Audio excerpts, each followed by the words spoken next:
Welcome to Matters Financial and Geopolitical from a Frontier. Hope the week's gone well. Political reflections. Tell us what you read from his Xi Ping personality.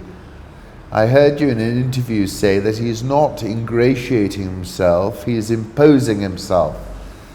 That was a question I asked Professor French at Mindspeak, and he said, I don't know if he'll be president for life.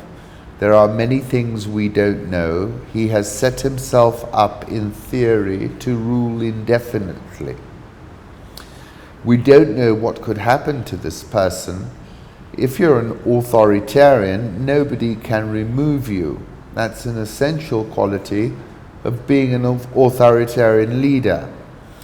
That there are no institutions that can counterbalance you, no regular mechanisms for replacing you, he said.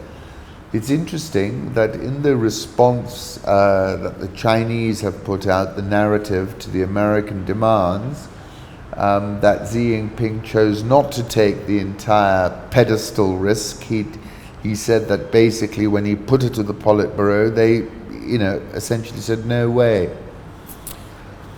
So that I thought was interesting. ROK Media says the DPRK has executed Kim Hyok Chol, the special envoy to the United States. Trump, when he was standing next to Shinzo Abe, called Chairman Kim a very smart man, downplayed Pyongyang's missile tests, and talked up great waterfront property in North Korea ripe for development. This is interesting from Holger. Apparently Lidl underestimated the zeitgeist hype about meatless nutrition. Lidl screws up the meatless revolution. Iconic Beyond Burger, which was hidden in the refrigerated shelf, was sold out after a few minutes. Apparently Lidl underestimated the zeitgeist hype about meatless nutrition. I've said previously, the zeitgeist of a time is its defining spirit or its mood. Capturing the zeitgeist of the now is not an easy thing because we're living in a dizzyingly fluid moment.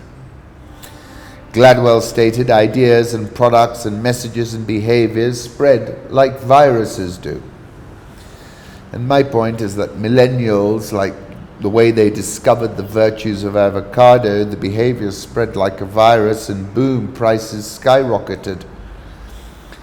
And I was saying, the avocado price surge is an example of the new 21st century millennial economy, but there are many other examples. I called it the crypto avocado millennial economy. The prices of avocado, a fruit that's seen sales surge worldwide in recent years on growing popularity, has almost doubled in the past 2 months. Meat is plunging. This is the new zeitgeist, is it not? Have a look at the Mindspeak presentation that Professor French made. That link is on Rich Wrap-Ups, as is the Q&A session separately. That's up as well. He said many things. He says China is exiting a period when it had the wind at its back and will face a hurricane head on. That was also the theme of my article last weekend, which was China versus the US, war turns ballistic. China workforce declining by 5 million people a year. He said China's reconfiguring the global economy. And I wrote about One Belt, One Road, and I said it binds the world to Beijing because all the roads and railways have one destination, and that is China. And then I also wrote on the 29th of April about the Belt and Road Forum for International Cooperation. Professor French said the BRI has become a slogan. There is a whole deep mythology. There is a profound connection between China and Africa. Africa provided the insights for BRI, he said. He said there was no official master plan to move loads of Chinese people to Africa. And he spoke of the instrumentalization of history, but well worth watching the whole thing in full.